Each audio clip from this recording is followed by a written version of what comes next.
Nagising si June sa loob ng kuweba. May mga kandila, anting-anting, at buhok ng kabayo. May boses mula sa dilim. Alay ka na dahil nilapastangan mo ang daang banal. Sinubukan niyang tumakbo para tumakas. Pero pabalik-balik lang siya sa loob ng kuweba. Hanggang sa marinig niya ang isang babaeng umiiyak.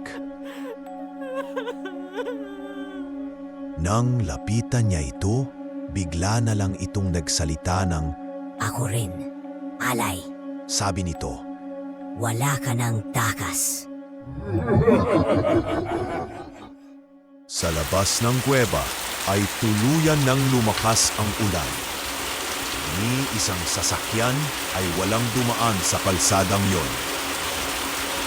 Hanggang ngayon, sinasabi ng mga driver na pag matigas ang ulo mo, ikaw ang susunod na alay.